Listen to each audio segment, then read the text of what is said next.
اس ملک میں اگر پیسہ نہیں ہے، ڈالر نہیں ہے، ہمارا مسئلہ نہیں ہے. اس ملک میں اگر سیاسی عدم استحکام ہے، ہمارا مسئلہ نہیں ہے. اگر مشرقی کے ساتھ مغربی سرحد بھی ہماری غیر محفوظ ہوتی جا رہی ہے تو ہمارا مسئلہ نہیں ہے. یہ مسائل کون حل کرے گا؟ ہمارے ساتھ موجود ہوں گے چیئرمین عوامی فلاحی پارٹی جناب شیراز الطاف صاحب، اور اسکائپ لائن پہ ہمارے ساتھ موجود ہوں گی عظمیٰ کاردار صاحبہ. بہت شکریہ شیراز الطاف صاحب. کیا کہیں گی، کیا اس وقت مغربی سرحد پر اس قدر دہشت گردی ہونا جب پاکستان میں ڈالر نہیں ہے، سیاست دانوں کا اس طرح آپس میں الجھنا، کیا اس بات کی غمازی نہیں کرتا کہ ان کا مسئلہ عوام نہیں ہے، ان کا مسئلہ کرسی ہے؟ تھینک یو عابد صاحب. آپ نے جو آج بڑا شاندار اپنا انٹرو دیا اور جو احاطہ کیا مسائل کا، اور ہماری سیاسی پارٹیاں برائے نام اور ان کے برائے نام قائدین کی آپ نے نقشہ کشی کی، میں آپ کو سلوٹ پیش کرتا ہوں. دیکھیے مسئلہ ہی یہ ہے کہ عوام مسئلہ ہے ہی نہیں. زمان پارک میں ایک چیز میں ایڈ کر دوں، بختر بند زمان پارک، وہاں سے گزرنے والے جو ہیں وہ پتہ نہیں کتنی بدوائیں دیتی ہیں کہ یار ہمارا گزرنا مشکل ہو گیا. یہی حال ایون فیلڈ والوں کا ہے اور پی ڈی ایم کا ہے، اور یہی حال 10 سیٹوں والے ہمارے پرویز الہی صاحب کا. آپ نے بالکل ٹھیک ہے، جو اب غالباً 30 سیٹوں کی ڈیمانڈ کر رہے ہیں صوبائی اسمبلی میں، اور کچھ 10 کی ڈیمانڈ شاید وہ کر رہے ہیں قومی اسمبلی میں، اور کہا جا رہا ہے کہ ان کو جسہ برائے حصہ برائے جسہ دیا جائے گا. یعنی آپ بتائیں گے ایک طرف میں نے سنا تھا 15 سے 20، آپ 30 کہہ رہے ہیں. سر میں نے ٹی وی پہ 30 دیکھا ہے، یہ میری اپنی رپورٹ نہیں، میں نے کچھ چینلز پہ وہ ٹکر دیکھا ہے 30 کا. ٹھیک ہے، اب مقصد یہ منظوری دے دی گئی ہے 15 سے 20 نہیں، نیگوشیٹ ہو رہا ہے ابھی. اب آپ مجھے بتائیے، جس طرح آپ نے کہا تاریخ پہ تاریخ، 8 ماہ آج پی ڈی ایم گورنمنٹ کو ہو گئے. ایگزیکٹلی. اور کتنی بری ہماری اس وقت انسرجنسی اور سیکیورٹی کی سچویشن ہے. ابھی جو آپ دیکھیں کہ سی ٹی ڈی وہاں کے پی میں ایک آلموسٹ ناکام ہو گیا. کل تو کے پی کے ہمارے چیف منسٹر پرسوں غالباً لاہور میں وہاں پریس کانفرنس کر رہے تھے خان صاحب کے ساتھ، اور پہلے خان صاحب جب کوئی 1-1.5-2 ماہ قیام رہا ان کا کے پی میں، آپ کو یاد ہوگا، تو تب ان کا اصل کام تو خان صاحب کی خدمت، خان صاحب کے ہیلی کاپٹر کو بطور رکشہ چلانا، اور خان صاحب کو کھانا اور یہ خوراک اور سارا کچھ مہیا کرنا، ان کی سیکیورٹی. ابھی یہ جو ہوش ربا انکشافات ہو رہے ہیں نا کہ عمران خان صاحب نے 2019 سے 2021 تک رکشے کی طرح صرف ہیلی کاپٹر کا 45 کروڑ روپے خرچ عوام کے پیٹ میں سے نکالا گیا. سر یہ میں ٹی وی پہ دیکھا ہے، شاید الیکشن کمیشن نے کہا یا کس نے کہا ہے کہ آپ نے رکشے کی طرح ہیلی کاپٹر استعمال کیا، اور آپ کے شاید علم میں ہے کہ نہیں عوام جان لے کہ کے پی اسمبلی میں انہوں نے ایک قرارداد منظور کی ہے کہ اس پہ خان صاحب کو کوئی پوچھ ہی نہیں سکتا. یار یہ جنگل قانون ہے. ویسے آپ کہتے ہیں بنانا ریپبلک، ویسے آپ کہتے ہیں آزادی، ویسے آپ کہتے ہیں حقیقی آزادی مارچ، ویسے آپ کہتے ہیں جہاد، ویسے آپ کہتے ہیں ہم بھیڑ بکری ہیں. تو جو آپ قانون پاس کر رہے ہیں کے پی میں اپنے لیے، وہاں کوئی چیز یہ اپلائی نہیں ہوتی. تو عابد صاحب میرا تو آپ کو پتا ہے کہ پی ڈی ایم کے بارے میں بڑا کلیئر اور کنسسٹنٹ سٹانس ہے کہ یہ 3-3 4-4 بار آزمائی ہوئی پارٹیز ہیں. ان کو غالباً یہ خطرہ تھا کہ جو خان صاحب کی پلاننگ تھی ہمارے سابقہ D G I S I اور کور کمانڈر باولپور کے ساتھ، کہ شاید ہم اگلے 5 سال کے لیے 10 سال کے لیے خان صاحب رہیں گے اور ہماری پالیٹکس دفن ہو جائے، اس وجہ سے اقتدار میں آئے. تو وہ تو یہ دیکھ رہے ہیں کہ ہم اس لحاظ سے سیف ہیں. اکانومی کے تو ہم آئے ہی نہیں تھے، وہ تو ہمارا ایک سلوگن تھا. تو پی ڈی ایم کی تو پوزیشن یہ ہوگی، خان صاحب کی یہ ہوگی جس طرح آپ نے کہا کہ میں کیوں نہیں ہوں اقتدار میں. وہ جو نشہ لگ گیا تھا، لت لگ گئی تھی، جو اکبر بابر صاحب فاؤنڈنگ ممبر کہتے ہیں کہ فیم بہت تھا لیکن ایک نیکسٹ لیول کا فیم چاہیے تھا. اور آپ دیکھیں کہ اب پرویز الہی صاحب کہہ رہے ہیں کہ یہ محسن کش ہیں، یہ احسان فراموشی کر رہے ہیں. پرویز الہی صاحب آپ کو محنت محسن کش نہیں لگ رہے؟ کس لحاظ سے؟ آپ دیکھیں ان کو وزارت اعلیٰ دی عمران خان صاحب نے، آپ چاہیے تھا ان کو بھی بیک کرتے اور ساتھ چلتے. سر ان کا قریباً 50 سالہ سیاسی خاندان، ایک ہسٹری ہے پرویز الہی صاحب کی، اور یہ بھی ہسٹری ہے کہ یہ اشاروں پہ چلتے ہیں، یہ بھی ہسٹری ہے. اچھا یہ بات جو میں نہیں کہہ پا رہا آپ کہہ رہے ہیں. سر جو میرا تھوڑا بہت نالج ہے as a humble political worker. تیسری بات یہ کہ انہوں نے خان صاحب سے نیگوشیٹ کی تھی یہ چیف منسٹرشپ. خان صاحب مجبور تھے کیونکہ یہ خان صاحب کو فیڈرل گورنمنٹ میں سیو کر رہے تھے. خان صاحب نے ان کو ایسی چیف منسٹر نہیں بنایا، اپنے 170 جو آپ کے پوٹینشیل کینڈیڈیٹ تھے چیف منسٹر کے، ان کا حق پہ ڈاکہ مار کے تو پنجاب کے ڈاکو کو چیف منسٹر بنایا. خان صاحب نے اپنے لیے کیا، اس میں کامیاب وہ البتہ نہیں ہوئے. تو جس طرح آپ نے کہا سر، حل کیا ہے؟ جب تک آپ کی ورکنگ کلاس اور مڈل کلاس سے لیڈرشپ آگے نہیں آتی، جن کے 300 کنال کے مکان نہیں ہیں. شہراز صاحب جب آپ یہ کہتے ہیں کہ ورکنگ کلاس سے لیڈرشپ آ جائے, ورکنگ کلاس تو ایک دن کی روٹی نہیں کھا پا رہی دیگرگوں حالات میں, ٹھیک کہہ رہے وہ کس طرح سیاست سر کو میں نے اسی لیے سنبھال مڈل کلاس, پائے گی؟ سر میں نے کہا ورکنگ کلاس اور مڈل کلاس, میں نے اس لیے دونوں کلاسز اس لیے کہا کہ جب تک یہ دونوں کلاسز ریپریزنٹ نہیں ہوتی ہیں آپ کی قومی اسمبلی میں, صوبائی اسمبلیوں میں, تب تک ان کلاسز کے لیے کچھ ہو نہیں سکتا. آپ دیکھیں نا 75 سال ہو گئے ہیں سر, جو گورنمنٹ میں ہوتا ہے فرق ہوگی صاحبہ فرار. اچھا شہراز صاحب ہمیں جوائن کیا چودھری جعفر اقبال صاحب نے, جن کا تعلق پاکستان مسلم لیگ نون سے ہے. بہت شکریہ چودھری صاحب. چودھری صاحب آپ ہمارے ساتھ موجود ہیں, سن پا رہے ہیں جی؟ چودھری صاحب کی کال دوبارہ ملے گی. شہراز صاحب آپ کی طرف آؤں گا. پرویز الہی صاحب نے انٹرویو دیا ہے ایک چینل کو اور بڑے زبردست تابڑ توڑ حملے کیے بزدار پر. بزدار کے کیوں اتنے خلاف نظر آتے ہیں پرویز الہی صاحب؟ سر ایک تو میں اس لیے ان کو اس بات پہ ٹریبیوٹ پیش کرتا ہوں کہ جو دونوں اینکرز تھے وہ خان صاحب کے فیورٹ چینل ایئر وائی اور خان صاحب کے فیورٹ اینکرز تھے چودھری غلام صاحب اور خاور گمن صاحب. اور آپ دیکھیں کہ پرویز الہی صاحب نے ان کو بولنے نہیں دیا. جو جملے استعمال کیے کہ جنرل فیض صاحب خان صاحب کے کہنے پہ ہمیں اندر کر رہے تھے, بائبا صاحب نے ان کی ٹکائی کی. خان صاحب کوئی اوتار ہے, خان صاحب آسمان سے اترے ہوئے. چودھری جعفر اقبال صاحب سر یہیں سے بات کنٹینیو کرتے ہیں. چودھری صاحب بہت شکریہ آپ کے وقت کا. چودھری صاحب پرویز الہی آپ کے بھی وزیر اعلیٰ بننے جا رہے ہیں جلد. چودھری اگر آپ مجھے سن پا رہے ہیں جی, مجھے آواز آپ کی نہیں ہے. آپ مجھے سن پا رہے ہیں کلیئر جی؟ چودھری صاحب آپ کو میری آواز کلیئر آ رہی؟ جی نہیں, مجھے آواز نہیں آ رہی. چودھری صاحب کی لائن چیک کیجئے جی. جی ہم کنٹینیو کریں گے شہراز صاحب کے ساتھ جب تک چودھری صاحب کی لائن. جی آپ فرمائیے. میں عرض کر رہا سر کہ جو پرویز الہی صاحب نے کہا تو خاور گھمن اور چودھری غلام حسین بول نہیں سکے. ٹھیک ہے, انہوں نے کہا خان صاحب کو کہاں سے کہاں جنرل بائبا نے بچایا. اچھا ایک بات تو طے ہو گئی جی کہ خان صاحب اپنے بلبوتے پہ نہیں آئے. دوسری بات یہ طے ہو گئی عمران خان صاحب کا بیانیہ جھوٹا تھا. ہے ٹھیک ہے, بالکل بالکل. اچھا اب جب عوام یہ جان چکی کہ عمران خان صاحب جو بیچ رہے تھے وہ بہت سستا تھا, وہ بہت لمحہ کاری کے ساتھ بیچ رہے تھے, تو پھر بھی عوام ان پر ٹرسٹ کر رہی ہے, تو عوام بڑی دھوکے میں ہے. چودھری صاحب سن پا رہے ہیں مجھے؟ جی آواز آ رہی ہے. بہت شکریہ. چودھری صاحب حالات بڑے دگرگوں نظر آ رہے ہیں. ایک طرف تو ہم سے معیشت سنبھالی نہیں جا رہی, دہشت گردی مغربی سرحد پہ بہت زیادہ بڑھ چکی ہے, تو کیا کریں گے سیاسی جماعتیں؟ بس اپنی سیٹ بچانے کے پیچھے لگی ہوئی ہیں, کسی کو فکر ہی نہیں ہے. معیشت کو سنبھالا دینا ہے, دہشت گردی کو روکنا ہے, اداروں پر اعتماد بحال کرنا ہے ہم نے. بسم اللہ الرحمن الرحیم. بہت شکریہ. دیکھیے جب بھی مسلم لیگ نون کو حکومت ملی, پرویز مشرف صاحب نے جہاں پہ میاں نواز شریف کا راستہ سفر روکا, پھر آ کے جب میاں نواز شریف نے 2013 میں حکومت سنبھالی تو یہ سب کچھ تھا. دہشت گردی بھی تھی, سیاسی عدم استحکام بھی تھا, معیشت بھی دگرگوں تھی, پاور کرائسس بھی تھا. لیکن میاں نواز شریف نے الحمدللہ 5 سال کے اندر وہ سارے کام کیے. دہشت گردی کا خاتمہ بھی ہوا, وہ کراچی جہاں بیریئرز لگے ہوئے تھے. سر ہم ابھی کی بات کریں گے, حالات اس وقت بڑے مخدوش ہیں. حالات مخدوش ہیں تو ہم ہیں نا جی حالات کو ٹھیک کرنے کے لیے. حالات اس قدر مخدوش تھے کہ آپ کا 2022-23 کے بجٹ سے پہلے کے ذرا ٹاک شوز نکالیے اور پی ٹی آئی رہنماؤں کی گفتگو دیکھیے اور سنیے.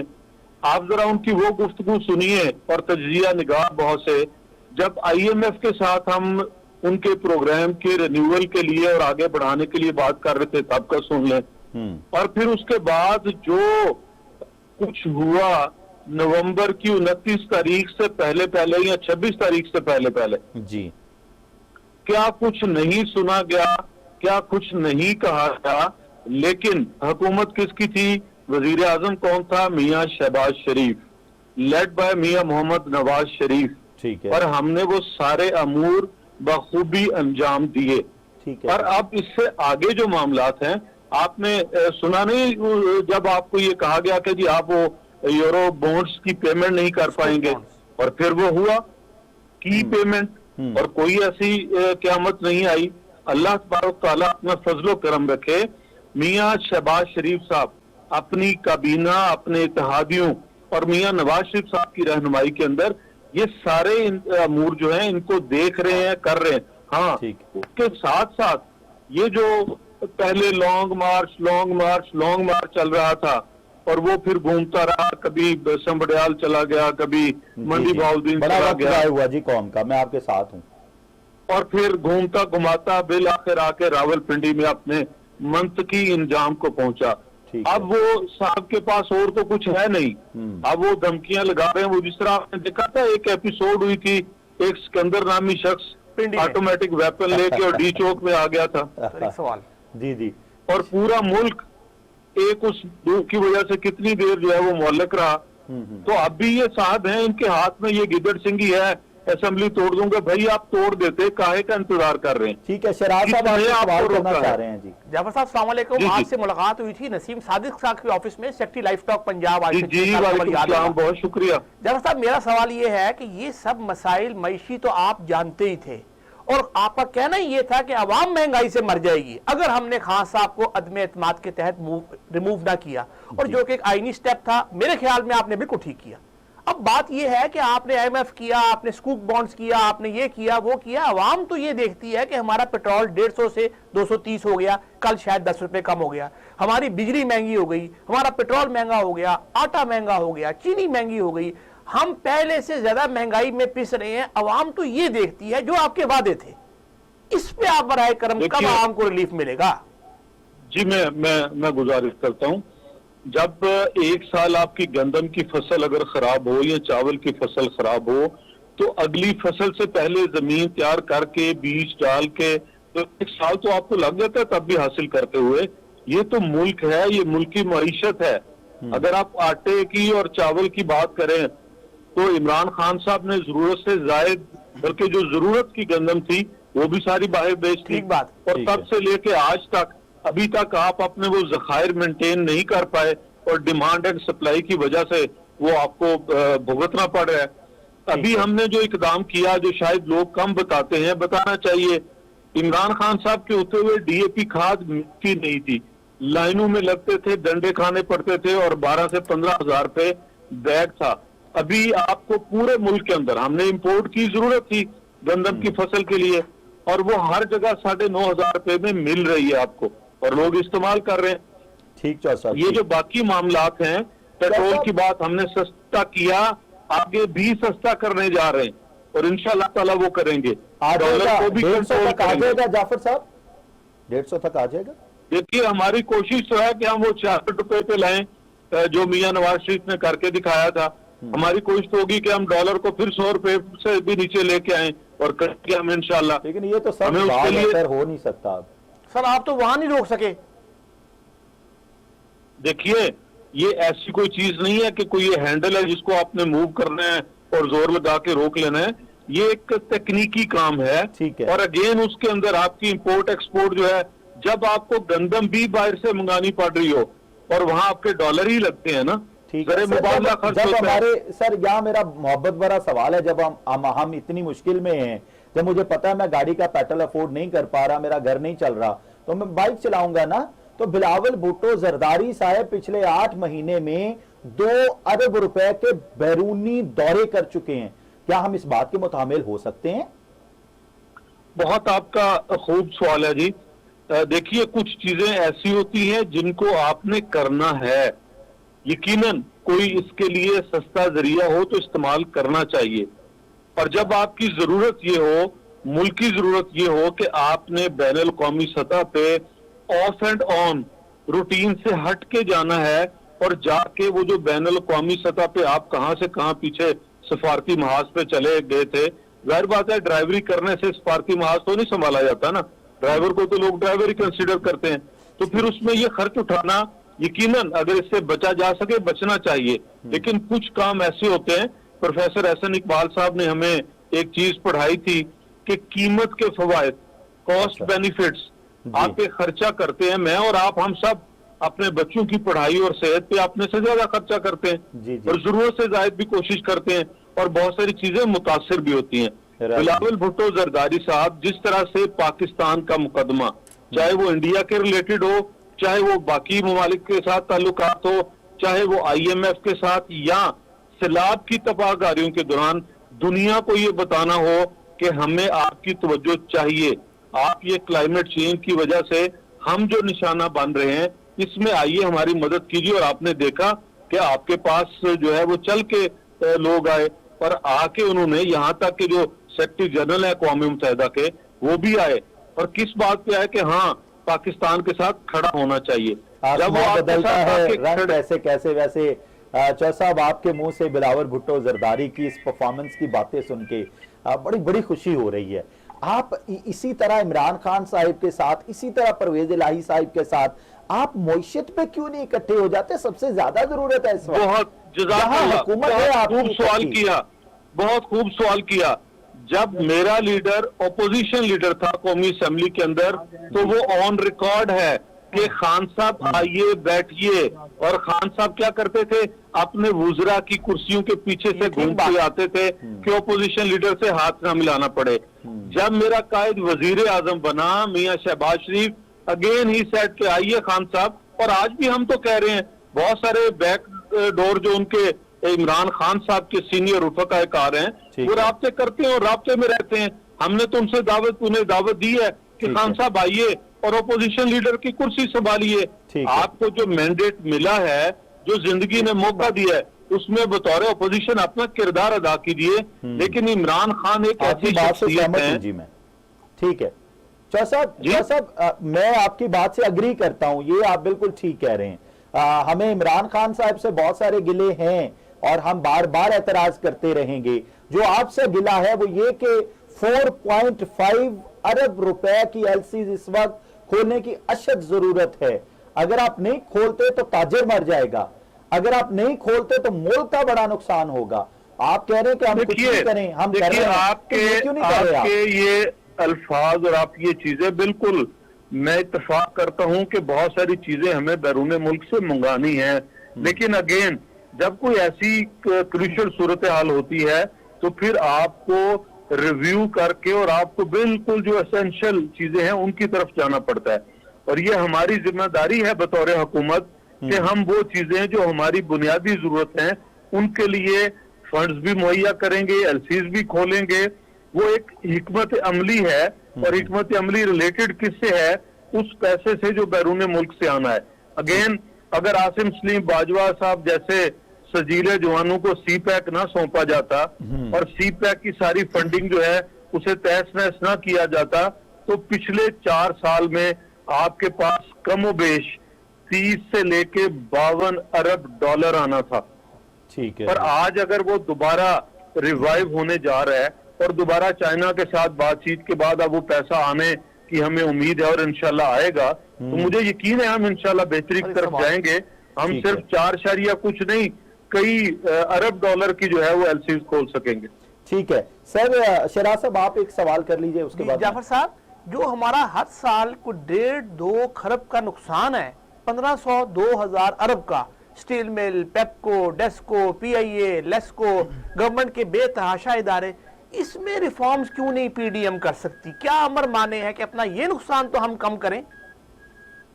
دیکھیے, یہ ریفارمز ہم نے جب اتحادی حکومت نہیں تھی بلکہ سمپل میجورٹی کے ساتھ میاں نواز شریف صاحب وزیر اعظم تھے, تب بھی ہم نے ریفارمز اس کے اوپر کرنا چاہے. بہت ساری چیزیں آڑے آئیں. جب آپ کو بے شمار چیلنجز سامنے کھڑے ہوں تو پھر آپ دیکھتے ہیں کہ پہلے کس کو آپ نے کرنا ہے اور اس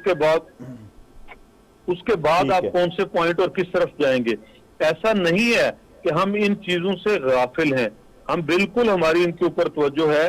میں آپ کو ایک مثال دے کے یہ بتانا چاہوں گا کہ آپ کے جتنے بجلی کے کارخانے پرائیویٹ سیکٹر میں نے لگائے میاں نواز شریف کے دور حکومت میں, اور ان کو چلا بھی رہے ہیں, ان کے آپریشن اینڈ مینٹیننس بھی ان کی ہے, وہ پہلے کبھی نہیں لگے. آپ کے دونوں LNG ٹرمینل وہ ایسے ہی ہیں, پرائیویٹ ہیں, گورنمنٹ نے ان کی جو ہے ان کو باقی فیسلٹیز دی, وہ ان کو آپریٹ کر اور چلا رہے ہیں, وہ گورنمنٹ کے اوپر برڈن نہیں ہے. تو میاں نواز شریف کا ماڈل تو یہی ہے کہ آپ PIA میں بھی لائیے, جس طرح سے آپ کا یو فون اور جو یہ اپنا ٹیلی فون ہے PDCL ہے, ٹھیک ہے جی, اس کے اندر بھی انویسٹر لے کے آئے. 55% شیئر گورنمنٹ کا ہے, 45 پرائیویٹ ہیں, لیکن مینجمنٹ ان کو دی ہے. آپ کا یو فون ترقی کر رہا ہے, بہتر ریونیو آپ کو دے رہا ہے. آپ کا پی ٹی سی ایل ترقی کر رہا ہے, بہتر ریونیو دے رہا ہے, اور ساتھ ساتھ سروسز بھی بہتر کر رہا ہے. ہمارا تو یقین یہی ہے, لیکن ابھی جو ترجیح ہماری فی الوقت ہے وہ اپنے سی پیک کو ریوائیو کرنا اور برادر ممالک سے انویسٹمنٹ لے کے آنا ہے, اور اس کے بعد آگے سلسلہ چلتا ہے. چو صاحب اللہ کرے آپ انویسٹمنٹ لے کے آئیں, آپ بیرونی دورے جو اس وقت ضروری نہیں ہے, میرا خیال ہے کہ ایلسیز کھولنا ضروری ہیں, چیزیں گل سڑ رہی ہیں. بڑا اہم سوال آپ سے پٹ کرنا چاہوں گا, کیا اگر اسمبلیاں توڑ دی جاتی ہیں آپ کوئی اکنامک ایمرجنسی لگانے جا رہے ہیں, یا کس طرح کاؤنٹر کریں گے آپ اسمبلیاں اگر عمران خان صاحب توڑ دیتے ہیں؟ میں اگر کا لفظ استعمال کر رہا ہوں. دیکھیے عمران خان صاحب کے پاس اختیار نہیں ہے اسمبلی توڑنے کا. جن کے پاس اختیار ہے وہ عمران خان صاحب کو اختیار دینا نہیں چاہ رہے. اگر عمران خان کے پاس یہ اختیار ہوتا تو وہ اپنا سر پھوڑ کے بھی یہ کام کر جاتے. کیوں؟ اس لیے کہ عمران خان صاحب 2014 سے لے کے ٹل ڈیٹ جی وہ اگر اپوزیشن بینچز پہ تھے تب بھی ایک ہی بات تھی, آگ لگا دوں گا, شہروں کو بند کر دوں گا, چلنے نہیں دوں گا. وزیر اعظم بنے تو تب بھی یہی تھا. اس کے علاوہ اگر کوئی بات انہوں نے کی ہو, جیل کا اے سی اتروا دوں گا, پنکھا بند کروا دوں گا, گدا اٹھوا لوں گا, کوئی کام اور کر سکیں تو بتا دیجئے. اب ان کے پاس وہ نہیں ہے. اگر پولیٹیکلی سوچا جائے تو ان کے پاس 4 یونٹس ہیں اس وقت, پنجاب, کے پی کے, کشمیر اور گلگت بلتستان. اس سے زیادہ کتنی پاور چاہیے اپنے منشور کے اوپر عمل کرنے کے لیے؟ اور یہ سارے یونٹ خود مختار ہیں اپنی اپنی حیثیت میں, اپنا اپنا بجٹ ہے, ان کے پاس انتظامی اختیارات بھی ہیں, مالیاتی اختیارات بھی ہیں. اب عمران خان صاحب اور ان کی ٹیم یہ اہلیت نہیں رکھتی کہ وہ آدھے سے زیادہ پاکستان کا مالیاتی اختیار اور انتظامی اختیار استعمال کرتے ہوئے کوئی بہتری لا سکیں. جب وہ بہتری نہیں لا سکتے تو پھر آپ کو سارا دن, جس طرح آپ نے دیکھا نا کہ بس سٹاپ کہیں آپ سفر کر رہے ہو, ایک کونے میں ایک ڈگڑگی والا ڈگڑگی بجا رہا ہے. جی جی اچھا کسی نو کنی جلدی ہے وہ اپنی بس کی سیٹ کو آ کے بھی وہ ڈگڑگی والے کو کھلو جاتا ہے. اچھا اس نے چادر بچھائی ہوتی ہے, نیچے ایک ڈنڈا رکھا ہوتا ہے, آدھا گھنٹہ بجاتا رہتا ہے, جی نیچے سے شیش ناگ نکلے گا, وہ نکلتا مویا صاحب پہ. تو وہ اپنی طرف متوجہ کیا ہوا خان صاحب نے, لوگ اس طرف ہیں. اگر خان صاحب پولیٹکس کرنا چاہیں تو ان کے پاس 4 یونٹ ہیں. میں انہیں بطور سیاسی ورکر یہ کہوں گا کہ یہ اللہ نے جو آپ کو 4 یونٹس کے اندر طاقت دی ہے, اختیار دیا ہے, اسے ضائع نہ کریں, استعمال کریں. بات کی سمجھ آ رہی ہے چو صاحب, جو آپ بات کر رہے ہیں نا, بات کی سمجھ آ رہی ہے. پاکستان کے انٹرسٹ میں ہے یہ بات. اگر 4 یونٹس میں وہ پروو کر دیں کہ is the man who is going to lead, who can lead, who is able to lead, تو وہ کر سکتے ہیں. سر آپ سے میرا یہ سوال ہے کہ آپ اتنے مطمئن ہیں اپنی پرفارمنس پہ, پھر شہباز شریف صاحب چودھری شجاعت سے ملنے جا رہے ہیں, پھر زرداری صاحب کو اسپیشل بلایا, کھچڑی پک کیا رہی ہے, کرنے کیا جا رہے ہیں اگلے 6 دنوں میں 23 دسمبر تک؟ میں آپ کو بیک ان 2013 لے چلتا ہوں جی. میاں نواز شریف صاحب قومی اسمبلی میں 53 یا غالباً 54% سیٹس کے ساتھ پہنچے. ٹھیک ہے جی. اکیلے مسلم لیگ نون کے پاس اختیار حکومت بنانے اور چلانے کا, لیکن وہ اخبارات کے تراشے نکالیے, وہ ویژولز نکالیے کہ Mian Nawaz Sharif M Q M کے بھی پاس گئے, میاں نواز شریف بلوچ رہنماؤں کے پاس بھی گئے, پختون کے پاس بھی گئے, کے پی کے جتنے سٹیک ہولڈر ہیں ان کو بھی ملے, کشمیر جی بی کے لوگوں کو بھی ملے, اور بنی گالا عمران خان صاحب کے گھر بھی گئے, اور سندھ میں پیپلز پارٹی کی طرف بھی گئے. کیوں کہ بطور ایک سربراہ مملکت اور سٹیٹسمین شپ والے ویژن کے ساتھ انہیں یہ علم تھا کہ جب تک جتنے بھی لوگ اس وقت اسمبلیوں کے اندر, پارلیمان کے اندر یا صوبائی اسمبلیوں کے اندر موجود ہیں, ان کو ساتھ لے کر چلنا چاہیے. میاں صاحب ساتھ لے کے چلے, تب بھی لوگوں کو اعتراض تھا کہ کیوں جاتے ہیں. اور آج بھی ایک ہی کام ہے کہ بھائی اپنے منشور پہ رہیں, اپنے انتخابی نشان پہ رہیں, لیکن منیمم ایجنڈا جو ہے پاکستان اور سیاسی استحکام, اس کے اوپر ہم ایک دوسرے کا ساتھ دیں. آج بھی اسی کے لیے کام کر رہے ہیں. ٹھیک ہے. آپ دیکھیے چو صاحب, عمران خان صاحب کا سٹینس ہے کہ آپ چور ہیں, چوروں کے ساتھ وہ بیٹھنا نہیں چاہتے. آپ نے عمران خان صاحب کے پونے 4 سال میں چند ہار اور گھڑی کے علاوہ کوئی چیز کوئی نہیں ڈھونڈ نکالی. وہ کہتے ہیں میں ایماندار ہوں, میں ان چوروں کے ساتھ نہیں بیٹھنا چاہتا. آپ کیوں نہیں پروو کر دیتے کہ آپ پر اس طرح کا کوئی دھبا نہیں ہے؟ دیکھیے, مجھے پروو کرنے کی کہیں لمبی چوڑی مثالیں لانے کی ضرورت تو نہیں ہے. کے پی کے اندر کم و بیش انہیں 9 سال ہو گئے حکومت کرتے ہوئے. وہاں دودھ اور شہد کی جو نہریں بہ رہی ہیں سارے اس سے استفادہ کر رہے ہیں.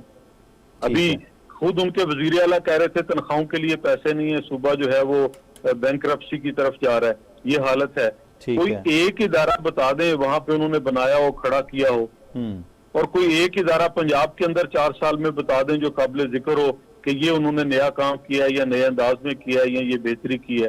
اگر کوئی بلدیاتی ایسا ماڈل لے کے آئیں تو سب سے بڑی کرپشن عمران خان کی, باقی چیزوں کو چھوڑ دیجئے, وہ اپنے اختیار کو استعمال نہ کر سکنا ہے کہ بطور وزیر اعظم بھی, بطور وزراء اعلیٰ بھی, اور وزیر اعظم آزاد کشمیر بھی, اور وزیر اعلیٰ جی بی بھی وہ کچھ کر سکے ہیں. اس سے بڑی کرپشن کیا ہوگی کہ آپ کو یہ پروگرام کے لیے اگر اینکر بنایا ہے اور آپ بیٹھے ہیں, آپ ایک اچھی ڈیبیٹ نہیں کرا سکتے, تو پھر آپ بھلے ایماندار رہیے. جب آپ اپنی نوکری کو جسٹیفائی نہیں کر رہے, اپنی ڈیوٹی اور پوزیشن کو جسٹیفائی نہیں کر رہے, تو عمران خان صاحب نے 4 سال میں وزیر اعظم رہتے ہوئے کٹے اور بھینسیں بیچنے کے علاوہ کیا کارنامہ انجام دیے؟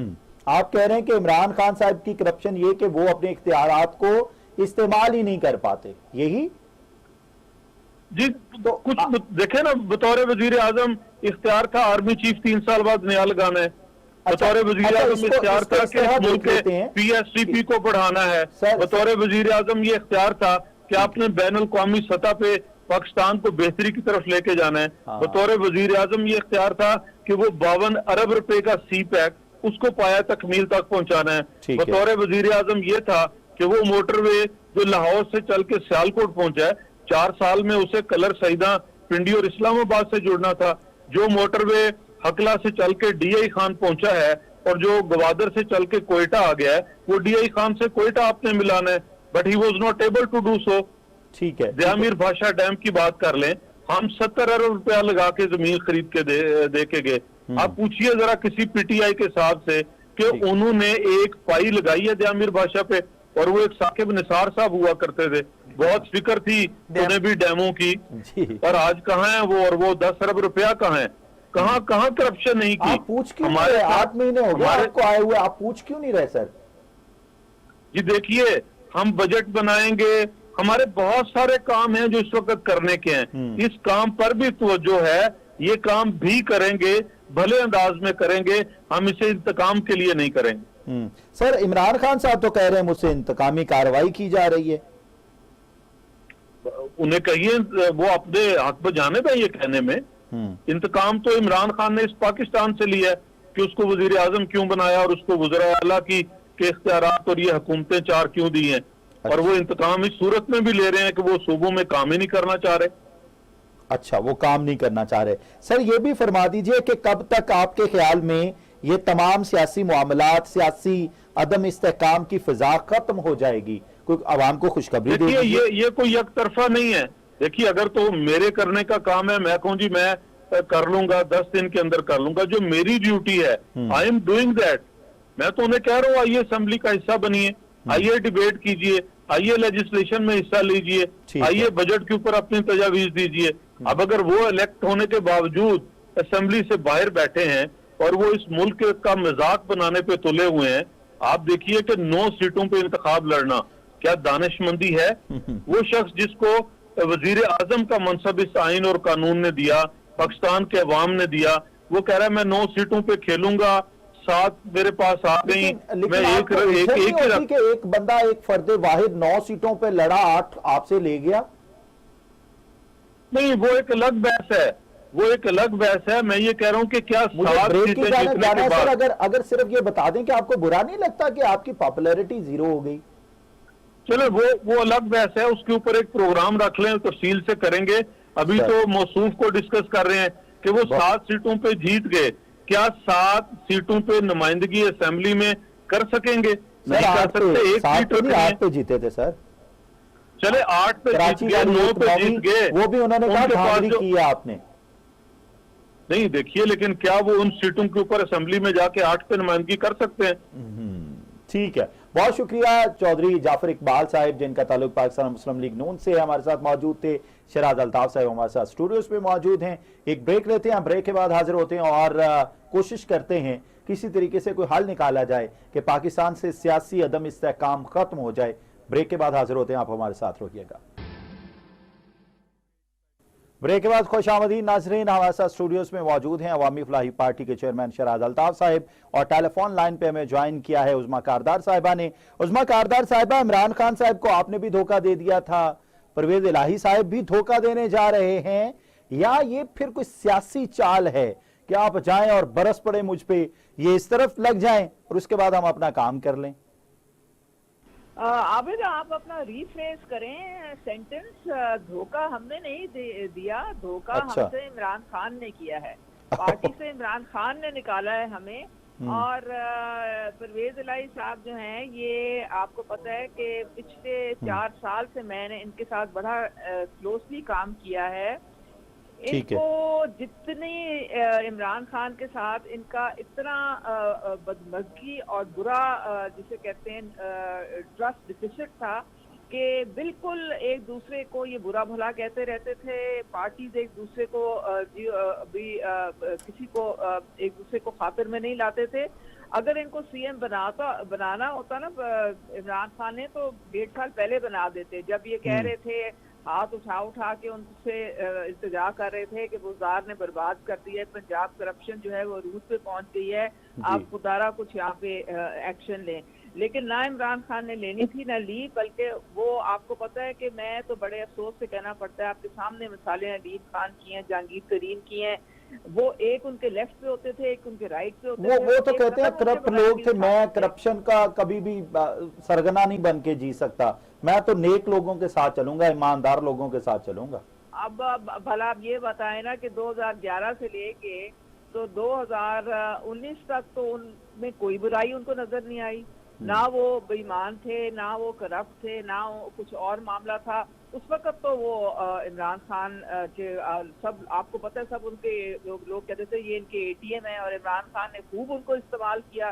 تو میرے خیال میں یہ جو احسان فراموشی کا جو ایک سلسلہ ہے، یہ اب سب کے سامنے ہے کہ جو ان کے ساتھ سب سے زیادہ نیکی کرتا ہے، جو سب سے زیادہ اپنے لیے ان کے لیے اپنی قربانیاں دیتا ہے، عمران خان صاحب جو ہیں انہی سے پھر منہ پھیر لیتے ہیں، اور انہی کو بالکل سائیڈ لائن کر کے بلکہ ان سے ایک انتقامی کارروائی ٹھیک ہے۔ میڈم چونکہ آپ سسٹم کا حصہ رہی، آپ یہ فرما دیجئے کہ 23 دسمبر کو اسمبلیاں ٹوٹ جائیں گی یا نئی سٹیٹمنٹ آ جائے گی؟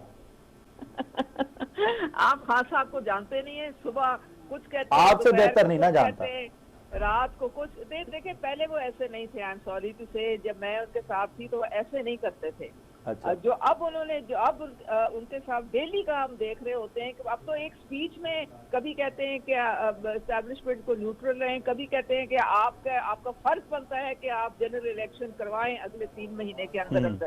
تو یہ خان صاحب کو مجھے سمجھ نہیں آتی کہ اس وقت کون ان کے مشیر اعلیٰ ہیں۔ ٹھیک ہے، ٹھیک ہے جو بھی ان کو مشورہ دیتا ہے، میڈم انتہائی عام سوال رہ نہ جائے، جنرل فیض پرویز الہی صاحب کو عمران خان کی ایما پر جیل میں ڈالنا چاہ رہے تھے، یہ بات سچ ہے؟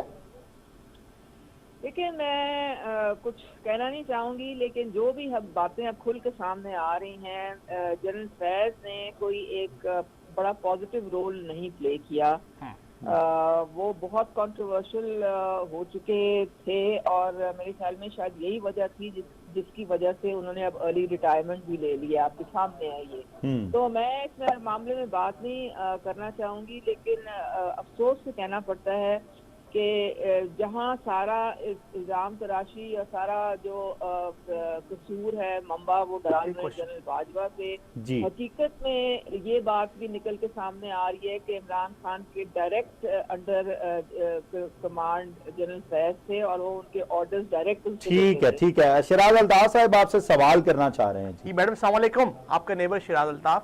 میڈم میرا کوشچن یہ ہے کہ خان صاحب کی یہ جو ہمیں ایک انکنسسٹنٹ بیہیویئر ہے، یہ پچھلے چند سالوں سے نظر آ رہا ہے، saying something else in the morning, something else at noon, something else in the evening and something else at night and then again the same cycle next day. تو آپ نے پچھلے آپ بھی کافی سال سے ان سے اٹیچ رہیں, آپ تو ریسنٹلی یہ ووٹ آف نو کانفیڈنس پہ آپ نے شفٹ کیا نا, تو آپ نے کبھی ان کو سجیسٹ نہیں کیا کہ you go see a psychiatrist, you need help? شراز دیکھیں, میں نے آپ کو میں یہی بات کر رہی تھی کہ میں نے 10-12 سال خان صاحب کے ساتھ گزارے ہیں اور اس وقت وہ بڑے فوکس تھے. آپ کو پتا ہے کہ جو دھرنا بھی ہم نے دیا تھا اس میں ایک ہی ہمارا فوکس تھا کہ 4 حلقے کھولے جائیں, کیونکہ ہم سمجھتے ہیں کہ ووٹ جو ہے وہ ہمارا چوری ہوا ہے. وہ نہ تو ہمیں اداروں کے خلاف ہو. میڈم آپ شو کے آخر میں مجھے چھیڑ رہی ہیں, جو دھرنا آپ نے دیا تھا وہ بھی تو کسی وجہ سے دیا تھا میڈم. مطلب اللہ تعالیٰ اس ملک کے پاکستان کی خیر کرے. بہت شکریہ, عظمیٰ کاردار صاحبہ ہمارے ساتھ موجود تھیں. دھرنا کیوں دیا گیا تھا عوام اب سمجھ چکے ہیں.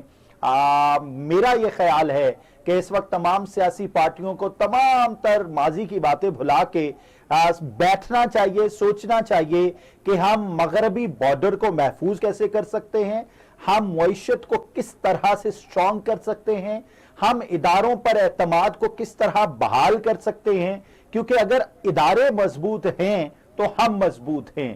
انشاءاللہ کل حاضر ہوں گے نئے پروگرام کے ساتھ, اسی دعا کے ساتھ کہ اللہ تعالیٰ ملک خداداد کی حفاظت کرے اور آپ کو بھی اپنے حفظ و امان میں رکھے. اجازت دیجیے, اللہ حافظ.